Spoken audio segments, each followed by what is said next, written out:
tampoco está levantando. Sí, doctor, se le escucha intercortado, doctor. No, ahora, ya Mm, bien, vamos a hablar del sarampión. Entonces, ahora cómo me están escuchando.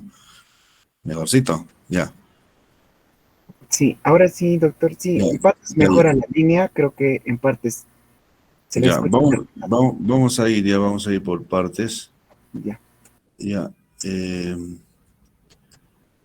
vamos a ir por partes. Mira, hablando del sarampión, bueno, está como un exantema, se describe como un exantema. O sea, son términos de semiología. Uno que es exantema, todo lo que afecta la piel externamente, y enantema se habla cuando hay afección de la mucosa oral, ¿no? Enantema. Este es un exantema, bueno, como manifestación clínica común en las infecciones víricas, ¿ya? Especialmente se trata en la edad pediátrica, ¿no? Los infantes, los niños, la edad pediátrica, ¿ya? Entonces, como en exantema, lo que es característico en el sarampión y en la rubiola y el eritema infeccioso, vamos a ver lo que son los exantemas. Quiere decir no van a haber compromiso de mucosas internas, ¿no? Entonces también se llama a este grupo de enfermedades víricas como viriasis exantemáticas, ¿ya? Entonces vamos a tratar los dos primeros en esta clase. Estados Unidos, bueno, ha controlado, ¿no? Desde que producen su vacuna atenuada en 1963. Ya esta enfermedad infantil está controlada. Entonces, grave problema hay en los países en vías de desarrollo, como el nuestro. Bueno, el paciente que presenta un cuadro febril agudo, acompañado de un exantema, erupción cutánea, ¿no? Constituye muchas veces un problema diagnóstico para el médico. Cuando uno tiene que ver la piel, entonces tiene que ver las lesiones y pensar en un diagnóstico diferencial. Las características de la erupción, junto con las del cuadro clínico, ayudan a llegar pronto al diagnóstico y permiten iniciar el tratamiento que salve la vida o tomar medidas esenciales para controlar la infección. ¿Ya? Entonces, saber, ¿no? Ver cómo es las características de la erupción, ¿ya? Y el cuadro clínico, llega al diagnóstico y tratamiento. De eso nos habla, esto de lo que es la introducción al tema del sarampión, ¿no? Ya. Entonces, acá hay principales causas de enfermedades exantemáticas, de las enfermedades víricas y las causas no víricas de exantema. En las víricas tenemos que hacer un diagnóstico diferencial con de lo más próximo, rubiola, ya, luego el adenovirus, citomegalovirus, los virus Coxsackie A y B, ecovirus, paraecovirus. Entonces, todos estos están relacionados con los enterovirus, ¿no? Enterovirus, y hepatitis A, hepatitis B, herpes simple, virus del herpes humano tipo 6, 7 y 8, varicela zoster, ya que esto sí es muy rápidamente reconocible porque tiene este, una característica pleomórfica. Entonces, hay varias formas de vesículas puntiformes con secreción, ¿no? Que va a formar manera de una superficie pruriginosa, eritematosa y pleomórfica. Entonces, estamos hablando de varicela. Y la varicela zoster, que ya lo vamos a diferenciar cuando solamente agarra una metámera, ya, y puede alterar una parte del hemicuerpo, ya sea desde las regiones de la cabeza, ya, y más al tronco, algunos llegan a las extremidades, la parte proximal. Raro es que sea la parte distal, a la rodilla, ya. Entonces, causas no víricas de exantema, por ejemplo, causas tóxico-alérgicas. Las alergias, ya las alergias pueden darnos ese tipo de lesión, ¿no? Dermática. Medicamentos, infecciones no víricas causadas por bacterias, rickettsias, helmintos, protozoos y hongos. Las enfermedades reumáticas de las que vamos a ver en reumatología: artritis idiopática juvenil, vasculitis, enfermedad de Kawasaki. Entonces, los déficits vitamínicos y de oligoelementos también están, ¿no?, como dermatitis. Por ejemplo, cuando hay deficiencia de la niacina, de la tiamina, peridoxina, ¿no? Entonces van a presentar problemas de pelagra, ¿ya?, enfermedades dermatológicas, ¿no? Bueno, entonces, como concepto, digamos que el sarampión es una enfermedad viral muy contagiosa, caracterizada por un pródromo que incluye fiebre, tos, coriza, ya hay irritación nasal, congestión y conjuntivitis. Luego aparece las lesiones maculopapulares generalizadas en todas las regiones del cuerpo. Entonces, la introducción de la vacuna atenuada frente al sarampión ha permitido reducir el número de casos en los países donde está incluida en el calendario vacunal. Entonces, nosotros también estamos en el calendario vacunal, ¿no? Entonces, nuestros casos están disminuyendo. Y esta es la forma de presentación: un empedrado, ya, unas lesiones, ya, distribuidas de manera casi simétricamente en todas las regiones. Bueno, en el Perú es una enfermedad de declaración obligatoria, es un EDO urgente, ¿ya? Entonces, antes del uso amplio de las vacunas contra el sarampión, se causaba entre 5 y 8 millones de muertes cada año en todo el mundo. ¿Ah? Era alto, ¿no? 8 millones de muertes cada año. Ya.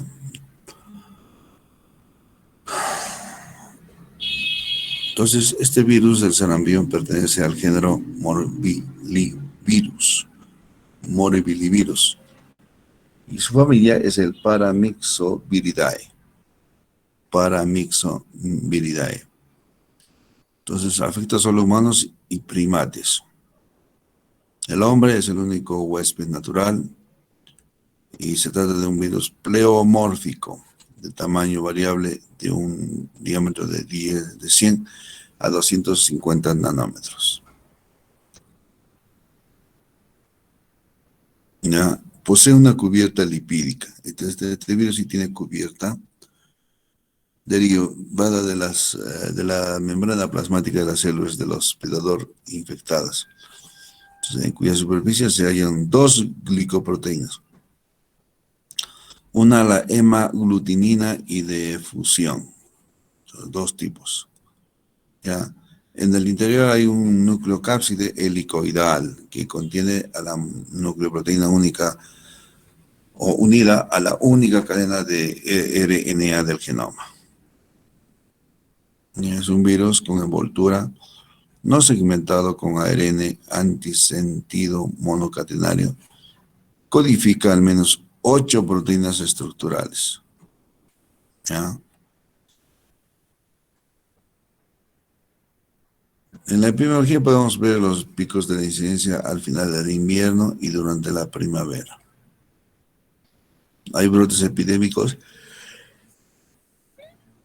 cada 2 a 3 años, más del 90% de la población menor de 15 años. Entonces, este es el grupo etario en el cual hay más afectación, ¿no? Ya, desde la edad máxima de incidencia es de 5 a 9 años.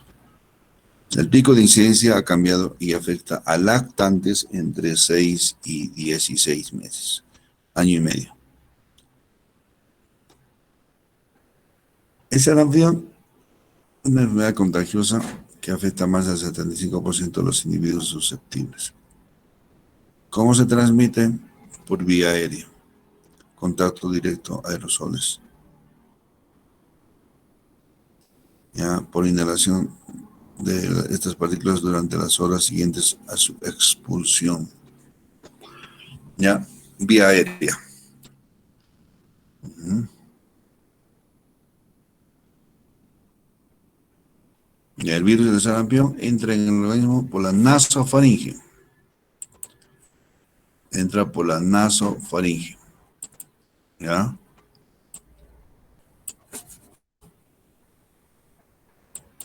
Vamos a sacar este artefacto.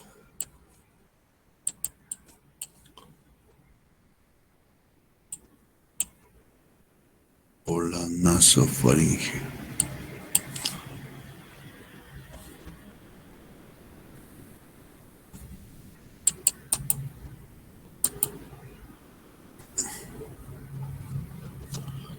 Uh-huh. Invade el epitelio respiratorio y se extiende a los ganglios linfáticos regionales, ¿no? A los 3 o días tras la deposición se produce la primera viremia, mediada por los monocitos, ¿ya? Entonces, el proceso de la replicación vírica prosigue en el sistema mononuclear fagocítico y se produce una segunda viremia a los 5 y 7 días post-infección. Entonces pasan 2 viremias, ¿no? Primera y segunda, en el lapso de tiempo. Entonces, al 7º día hasta el 14, la replicación vírica tiene lugar en el aparato respiratorio, la piel y otros órganos.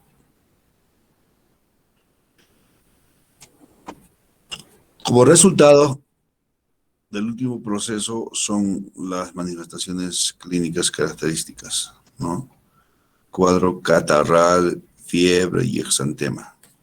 Cuadro catarral, fiebre y exantema, ¿no? Entonces, a los 15 a 17 días, la respuesta inmunitaria humoral y celular que ha desencadenado el virus en el paciente inmunocompetente es capaz de controlar la replicación vírica y empieza la recuperación del paciente.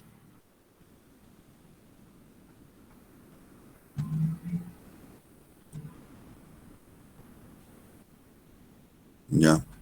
Entonces, las respuestas inespecíficas inmunológicamente relacionadas a la infección por el virus del sarampión son que tenemos que ver la categoría, los hallazgos inmunológicos.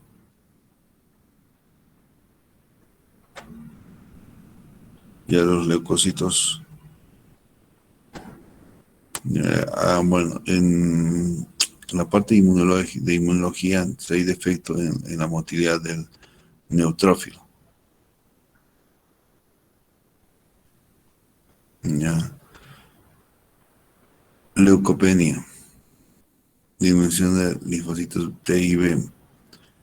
Disminución de células con actividad natural killer, ¿no? Disminución de las células T helper. Supresión prolongada de producción de interleuquina 12. Depresión prolongada de la producción de interferón. Entonces, todo esto está relacionado a los leucocitos. El interferón alfa, bueno, allá va a haber niveles plasmáticos elevados. Bueno, el receptor soluble de interleuquina 2, hay niveles plasmáticos elevados. Bueno, entonces todo esto ocurre como respuesta inespecífica. Ya en la anatomía patológica vamos de cambios histopatológicos. Incluye la hiperplasia del tejido linfoide de las amígdalas. Entonces hay crecimiento de las amígdalas. Las adenoides, aumenta el tamaño, los ganglios, el vaso, así como el intestino. No es posible encontrar células multinucleadas en la primera fase de la infección. Entonces son células epiteliales gigantes. ¿Ya? En el sistema mononuclear fagocítico se ven las células gigantes de Warthin-Finkelday, además de infiltración por células mononucleadas e inflamación peribronquial. ¿Ya? Bueno, respuesta es tanto humoral como celular, entonces ambas actúan. Bueno, la respuesta humoral previene la infección. La inmunidad celular es responsable del control de la replicación viral, ¿ya? Y de la enfermedad en el paciente infectado. Ujú. Bueno, ¿cómo reconocemos al sarampión? Vamos a hablar del cuadro clínico, ¿no? Hablamos del sarampión clásico. Hay fases de enfermedad, periodo de incubación. Entonces, este comprende desde que entra el virus a través de la mucosa respiratoria o conjuntiva en el organismo. De inicio, los primeros síntomas, ¿ya? Duración es de 8 a 12 días. Post-exposición, hay un intervalo de 7 a 12 días. Periodo de incubación. Periodo prodrómico, como todo cuadro viral, tiene su periodo prodrómico, incluye la fase de replicación viral. En los distintos tejidos, causa fiebre, malestar, anorexia, hay intenso cuadro catarral con conjuntivitis no purulenta, rinitis y tos. La fiebre puede llegar a alcanzar fácilmente 40 grados centígrados, ¿no? Entonces, la duración desde periodos de 2 a 3 días puede ser más prolongado hasta encontrar, digamos, el nivel de 8 días, ¿no? Un periodo largo. Bueno, las manifestaciones más características es el edantema, ¿ya? Con lesiones de 1 a 3 minutos de diámetro de color blanquecino, grisáceo o azulado, ya en la mucosa oral, ya, donde en el primer premolar, esto le llamamos manchas de Koplik, y son patognomónicas del sarampión. Entonces, cuando hablamos de manchas de Koplik, estamos hablando de sarampión, no hay otro. Ya, entonces se manifiesta como enantema. Y ahí está el enantema. Son manchas de Koplik.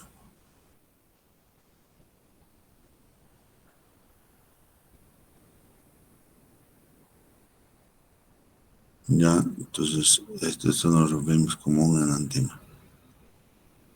Ya, en la fase de exantemática, como es la fase 3, hay exantema, es un exantema maculopapular. ¿Dónde se inicia? En la cara, detrás de las orejas, en las alas de la nariz, alrededor de la boca y el mentón. Son de distribución cefalocaudal y centrífuga, ¿no? Entonces van de la cabeza hacia las extremidades y de adentro para afuera. Ahí está. Este exantema maculopapular que lleva el nombre popular de alfombrilla. Alfombrilla. ¿No? Entonces, este es el sarampión, ¿no? Con su característica exantemática. Alfombrilla. Ah, ya lo hemos visto.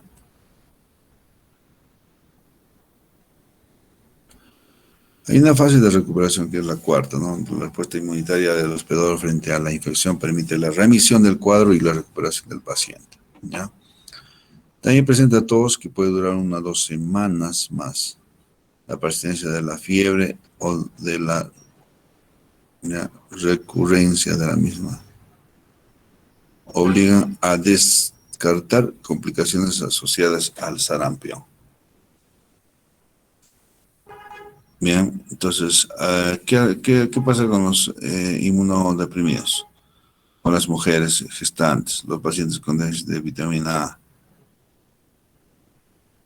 o con malnutrición y aquellos con edades en ambos extremos, ¿ah?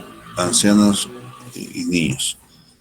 Entonces, la complicación frecuente es la otitis media, lo que hemos hablado, ¿no? Otitis media aguda. Se representa entre el 7 a 9% de los pacientes, otitis media aguda.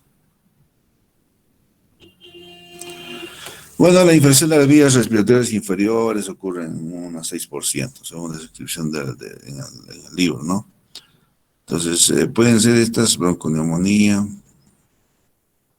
laringotraqueobronquitis, bronquiolitis, anemia intersticial, neumonía intersticial o lobar, neumonía intersticial o lobar, ¿ya? Hemos hablado también de la encefalitis, que está causada por virus, mira, encefalitis aguda, ¿ya? Es poco frecuente, representa del 0,01% a 0,1% de los casos de sarampión.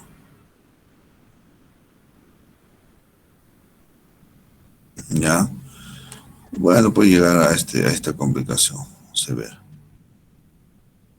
Encefalomielitis aguda diseminada, el EMAT, o la panencefalitis esclerosante subaguda. Uh-huh. Entonces, estas son las complicaciones de las cuales debemos de cuidar a un paciente con sarampión. ¿Ya? Entonces vamos a ver ahora el diagnóstico. El sarampión es fundamentalmente clínico y fácil en brotes epidémicos de las enfermedades y la presencia de manchas de Cobley en un paciente febril con antecedente epidemiológico es suficiente. Las pruebas de biología molecular, en especial la reacción de cadena polimerasa, son útiles tanto para el diagnóstico como para la caracterización epidemiológica del virus. ¿Ya? Entonces se le pide PCR.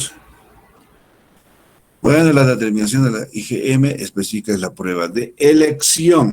Entonces, ¿qué le pedimos para sarampión, para el virus? IgM. Ya. Entonces, en cuanto al tratamiento, no se dispone en la actualidad de ningún tratamiento específico para el sarampión. Se le da vitamina A, retinol, ¿no? Retinol, que es un inmunomodulador que incrementa la respuesta inmunitaria frente al sarampión.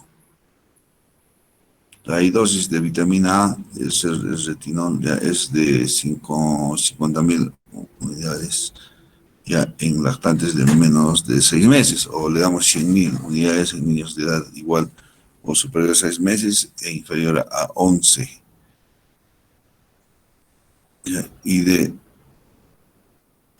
200.000 unidades en los niños de igual edad o superior a los 12 meses, ¿ya? Entonces, este es el tratamiento. Hay que dar que es vitamina A. Entonces, hay complejos de vitaminas como mucovit. Entonces, encontramos la vitamina A en esas con concentraciones y se lo ofrecemos a los niños desde los 6 meses hasta 12 meses, ¿no? Entonces, bien.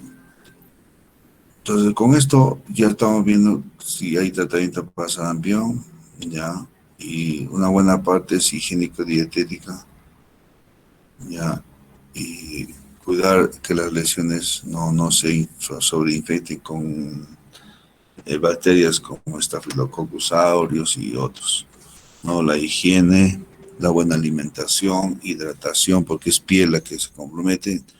Sus pérdidas insensibles está alto, por ejemplo, por encima de 600, ¿no? Y un paciente de 60 kilos.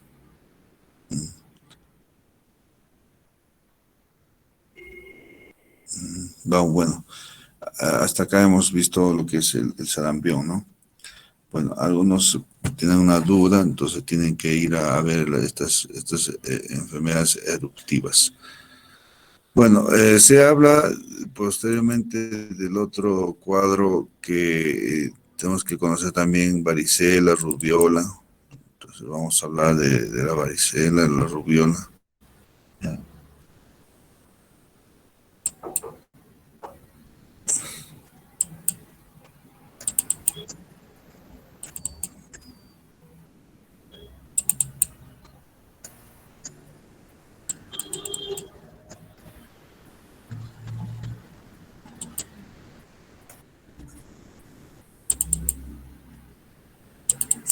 Entonces vamos a continuar con los temas que tenemos que hablar hoy día, ¿no? Entonces vamos a ver, pasa con la rubiola, ¿ya?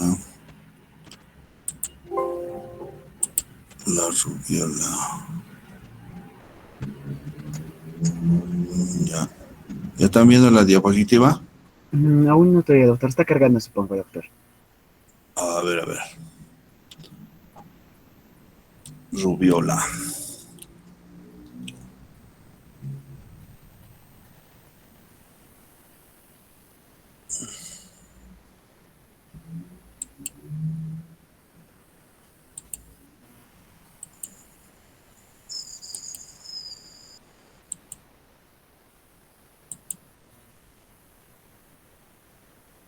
¿Ahora está bien?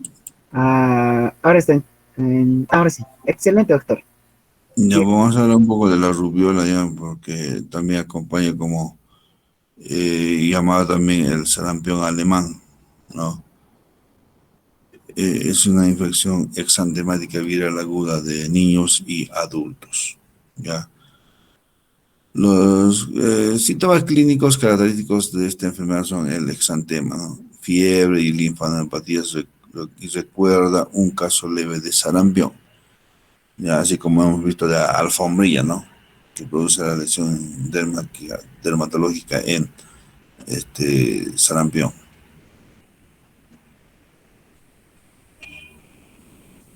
Ya, bueno, ha habido epidemias, ¿no? De rubiola en Australia en 1940. Entonces ahí estudia un oftalmólogo, el Norman Gregg, ¿no? Observa las cataratas congénitas en niños de madres que señalaron haber tenido la infección al inicio del embarazo y se describió por primera vez el síndrome de rubiola congénita. ¿Ya? Entonces tomar nota de esta historia, ¿no? Del sarampión alemán. El virus de la rubiola es el único agente conocido del género Rubivirus, familia Togaviridae. ¿Ya? Entonces el virión tiene una estructura esférica y es relativamente grande con un nucleocápside de unos 30 nanómetros, envoltura lipídica de 60 a 70 nanómetros que contiene glucoproteínas. Ya, el genoma está formado por una única cadena de RNA. Entonces el ser humano es el hospedador natural. El ser humano es el hospedador natural, ¿ya? Entonces hay brotes de rubiola que representan cada 6 a 9 años, ¿no? Sobre todo en invierno y primavera, ¿no? Entonces este virus se transmite a través de la inhalación de gotitas aerosolizadas procedentes de la vía respiratoria del individuo infectado. ¿Ya? Entonces la rubiola es una enfermedad muy contagiosa en contactos cerrados. Y además el 75% de los individuos expuestos y predispuestos adquieren la infección. Entonces estas tasas alcanzan al 100% en los contactos domiciliarios predispuestos, ¿ya? Entonces el contagio es alto, ¿eh? Ya puede llegar hasta 100%. Bueno, el virus en su patogenia, podemos decir, invade el epitelio respiratorio, inicia su replicación en la nasofaringe, igual que el anterior, ¿no? Por vía hematógena llega a ganglios, ya, ganglios linfáticos regionales. Entonces, la replicación en el sistema artículo endotelial se da entre los 6 y 20 días de la infección y se produce una segunda viremia. ¿Ya? Entonces, a los 8 a 14 días la infección se ha extendido. El virus se replica en todo el organismo y puede aislarse en el tracto respiratorio. ¿Dónde más? En la piel. ¿Dónde? En la orina, los ganglios, el líquido sinovial. ¿Ya? Y así como en la leche materna.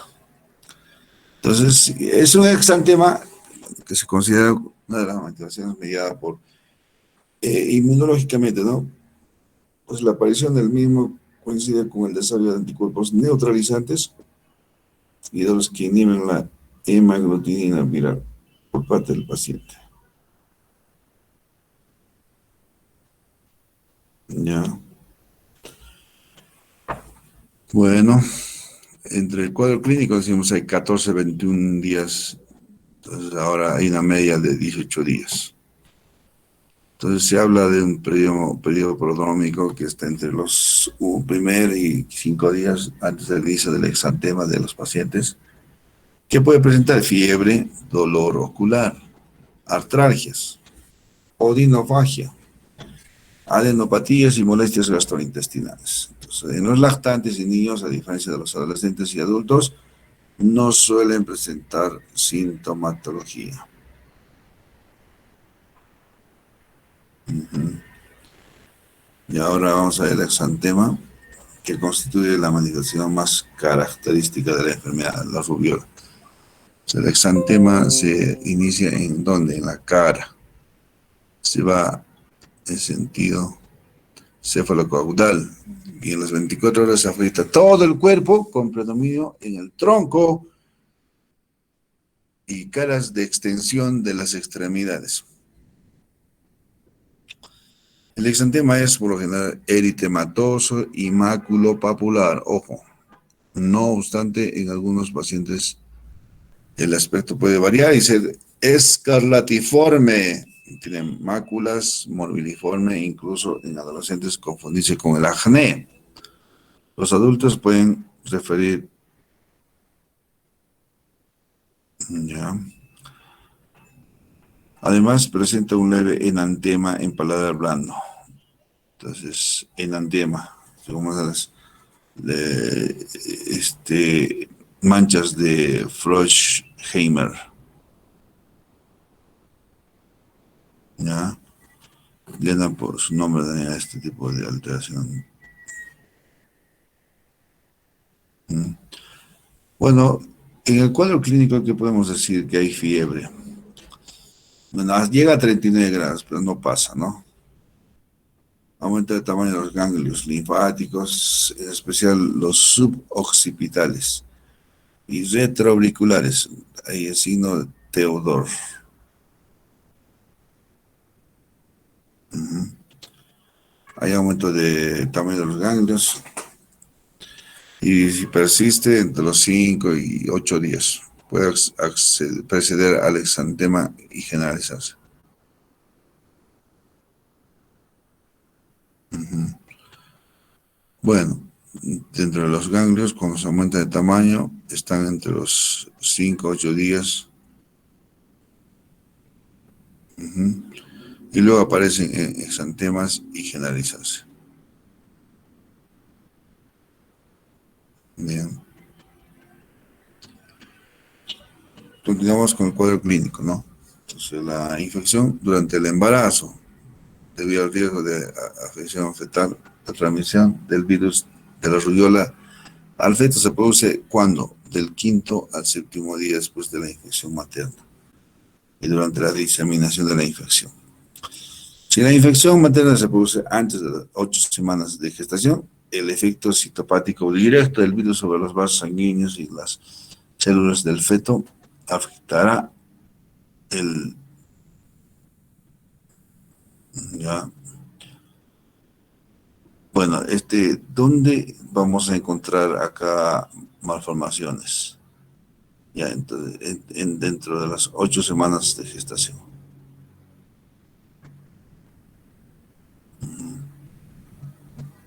Y entonces, ¿qué pasa? Que el virus va dañando vasos sanguíneos.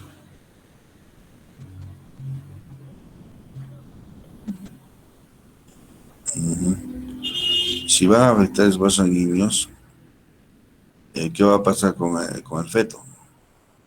Va a afectar el desarrollo de órganos. ¿Qué órganos? ¿Qué órganos? A ver. Corazón, los ojos. Corazón y los ojos. ¿Ya? Entonces, las malformaciones fetales son infrecuentes como la infección materna, ocurre fuera del primer trimestre de embarazo. ¿ya? Entonces, al final las complicaciones de la rubiola adquirida son poco frecuentes y más frecuentes en adultos. La encefalitis prima infecciosa con una incidencia de un caso por cada 6.000 casos de rubiola. Entonces, ¿cómo está el proceso? Es mediado que por la inmunología, ¿no? Del paciente y inicia al final de la fase exantemática, o más frecuentemente a la semana. Bueno, tiene buen pronóstico, ojo, y se han descrito casos de panencefalitis progresiva por rubiola. Bueno, en el diagnóstico, ¿qué haremos? En el diagnóstico lo que tenemos que ver es hacer pruebas serológicas. ¿Qué va a hacer? Que va a determinar el antígeno, el anticuerpo IgM, es la inmunoglobulina, ya, entonces, que son específicas, que son las más utilizadas, ya, en especial el enzimo inmunoanálisis de captura, ya, por su especificidad. Entonces, hay técnicas también indirectas que son menos específicas.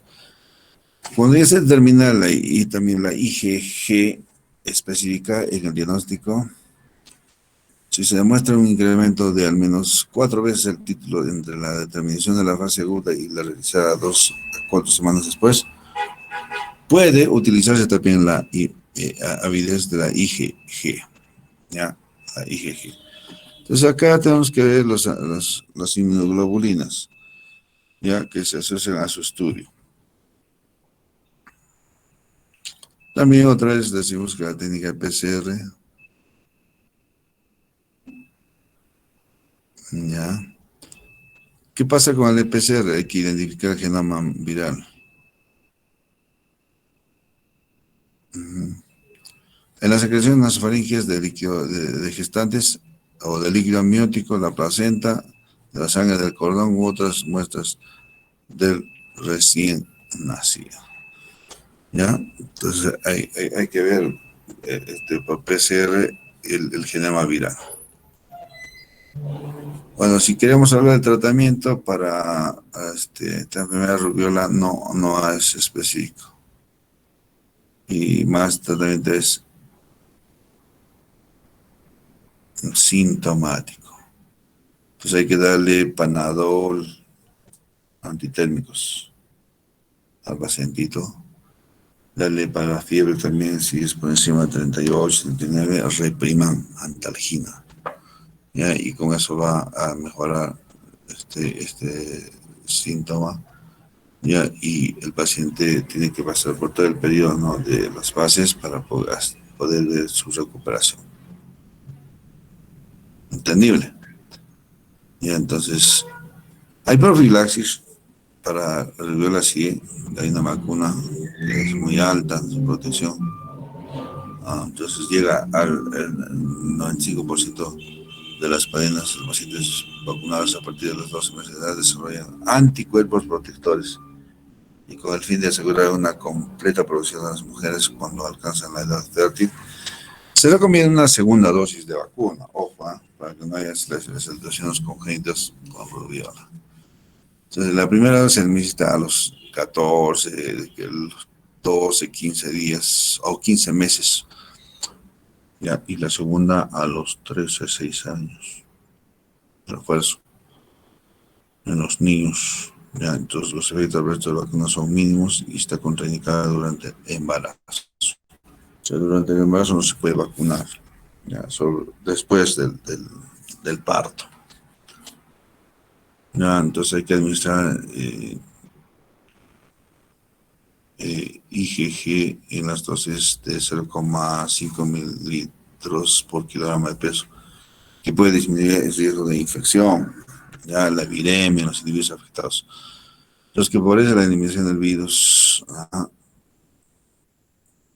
Ya, no obstante, su administración no asegura la protección del feto. ¿Ya? Es la profilaxis de lo que es el sarampión alemán. Ya, gracias. Entonces, tenemos la revisión ya de dos enfermedades, que es de la niñez, el sarampión, la rubiola. Y la más popular de todos, es la que viene.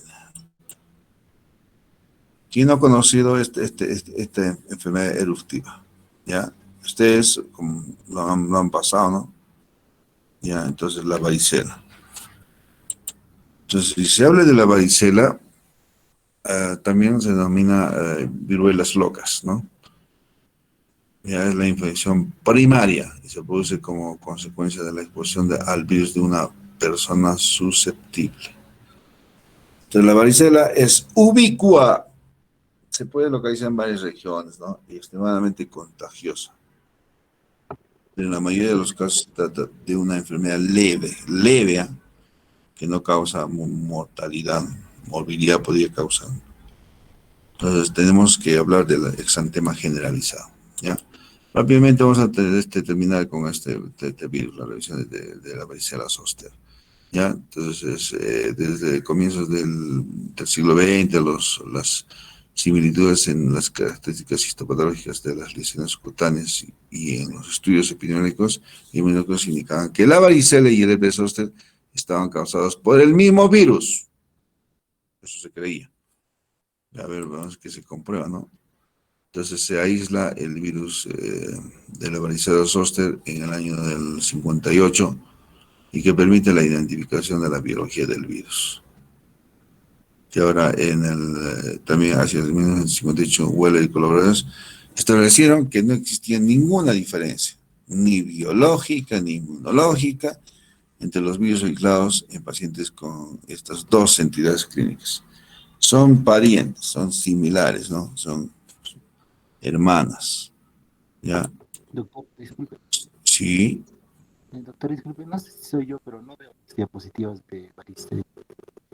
Ay, ay, ay, ay. En rubiola se quedó. Ay, ay, ay, ay, ay. Vamos a ver. Está bien, está bien, está bien. Ya estamos hablando de la varicela, ya está. Entonces, estamos ahí, ¿ya? Muy, muy bien, muy bien. Este es así. Ya está. Entonces, vamos a ver. Ahora, Está cargando, doctor. ya. Estamos corriendo el tiempo ya, para hablar de estas enfermedades eruptivas. Ya. Ahora, No, todavía no. Hace rato se demoró, doctor. Está cargando, todavía, supongo que sí. Ya, ahora sí. Ahora sí está cargando, doctor. Ahora ya. está en pequeñito. Eso. Pequeñito. Ya, ahora. Ahora sí. Excelente, doctor. Ahora está. Ya, muy bien. Ya. Entonces, estamos hablando de la varicela. Ya, como de las viruelas locas, hemos dicho de su ubicua. Extremadamente contagiosa, porque pasamos varicela, sobre todo en la etapa escolar. Ya, y en los niños es benigno, ¿no? Sin embargo, en los adolescentes y jóvenes es una enfermedad que cursa con fiebre, malestar general, da dolor de faringio y sobre todo la fiebre alta, ¿no? Y deja las lesiones de la varicela, deja unas huellas indelebles, ¿no? ¿Ya? Entonces, cuando pensaron que la varicela zoster y la varicela y el herpes zóster diferenciaban, ¿no? En sus características de histopatológicas, ¿no? Entonces, luego hicieron estudios epidemiológicos e inmunológicos, ya, entonces ahí concluyen de que la varicela y el herpes zóster están causados por el mismo virus. Ya, entonces de acá solamente la antigüedad. ¿Quién es la que primerito se presenta? Es la varicela, ya en la infancia. Y que este virus de la varicela queda en memoria, en las astas posteriores de la médula, y que en el tiempo el paciente va a tener que emerger, ¿no? El herpes zóster y va a haber compromiso de una metámera y va a producir el cuadro del herpes zóster. ¿Ya? Y de ahí que están causadas por el mismo virus. Ya ahí se aísla el virus de varicela zóster en el 58. Y luego también en ese año 58 colaboró de Weller. Ya, estos hacen un estudio en el cual no encuentran diferencia biológica ni inmunológica entre los virus aislados en pacientes con estas dos entidades clínicas. Son parecidas. Ya, entonces el virus y su replicación. Familia Herpes viridae. ¿Ya? Entonces el virus tiene una simetría y cosa pentaédrica y contiene ADN de doble cadena. ¿Dónde está localizado? En el núcleo central, rodeado por la envoltura. ¿Ya? Entonces el tamaño del virus es de 150 a 200 nanómetros y tiene una envoltura lipídica con espículas de glucoproteínas. Y una cápside desnuda. Tiene un diámetro de aproximadamente 90 a 95 nanómetros. Es pequeñito, ¿no? Ya, entonces su ADN contiene 120 pares de bases, aproximadamente 80 megadaltons y codifica unas 75 proteínas, ¿ya? Entonces la organización del genoma viral es similar a la de los otros herpes virus. Entonces el virus de la varicela zoster se ha identificado 5 familias de glucoproteínas. GP, no, glucoproteínas. GP1, GP2, 3, 4, 5. 5 familias de glucoproteínas, designadas con esas siglas. Bien, entonces los anticuerpos monoclonales dirigidos frente al GPU1, 2 y 3 pueden neutralizar la infectividad del virus, ¿no? Entonces estas glucoproteínas han sido objeto de gran interés por parte de las investigadoras, ya que son los principales marcadores tanto de la respuesta inmunológica humoral como de la respuesta inmunológica celular. Entonces, solo los virus con envoltura son infecciosos, otros pueden explicar la habilidad del virus de la varicela zoster.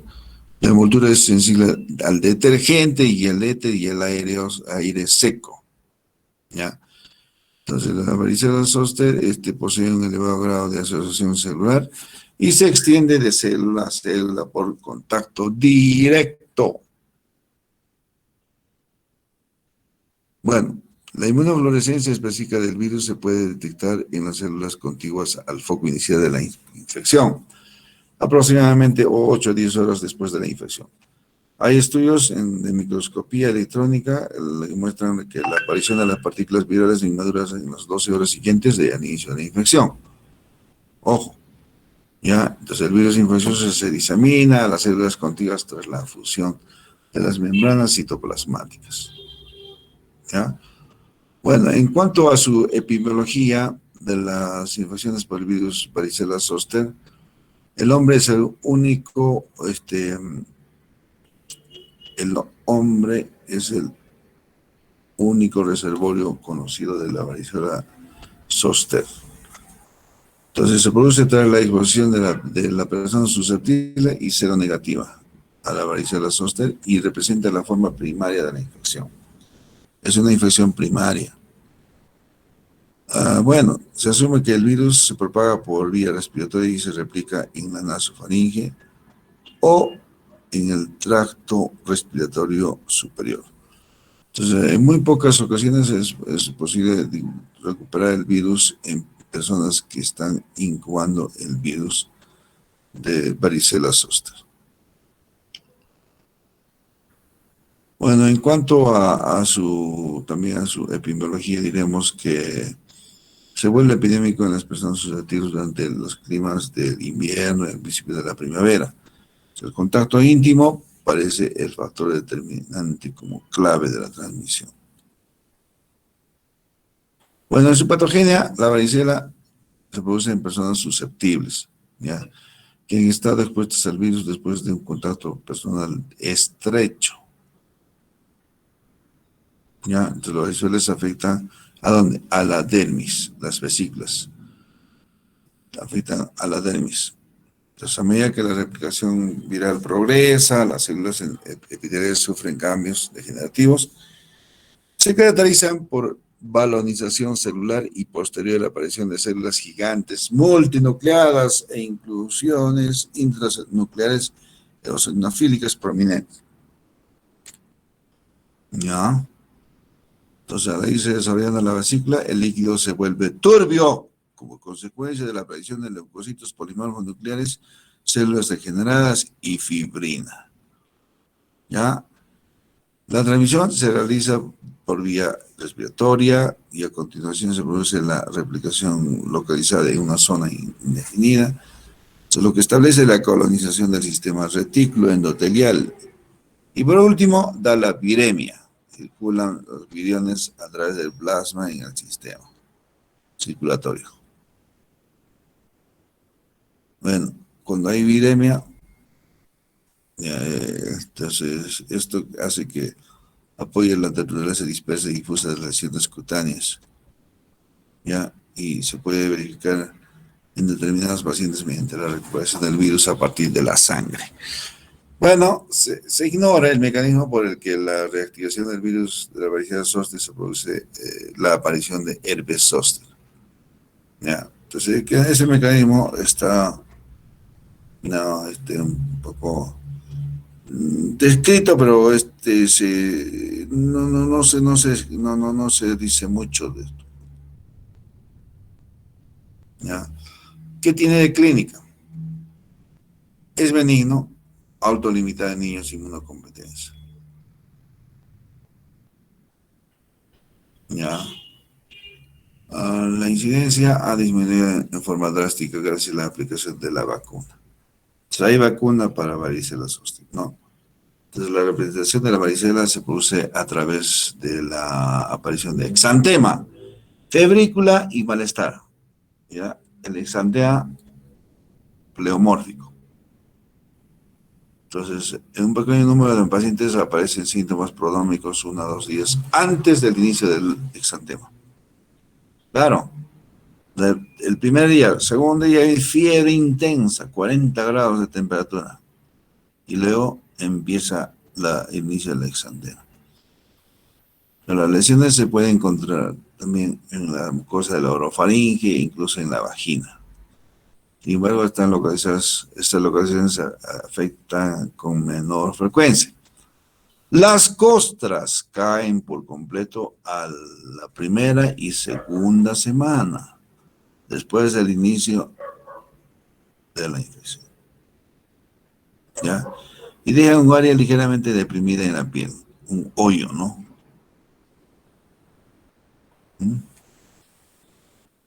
¿Ya? Entonces ya tenemos ahí cómo se expresa la varicela zoster. Entonces, acá se describe que desarrolla un síndrome de Reye, ¿ok? Si se administra la aspirina. Si se administra aspirina en esos días cuando está dándole la varicela, entonces se puede desarrollar el síndrome de Reye. Entonces, la administración de la aspirina está contraindicada en personas con varicela. ¿Ya? Las complicaciones dermatológicas más serias son el desarrollo de infecciones cutáneas secundarias, sobre todo causadas por quién, a ver, por quién, Staphylococcus aureus. ¿Ya? El tratamiento, hay o no para varicela, es higiene.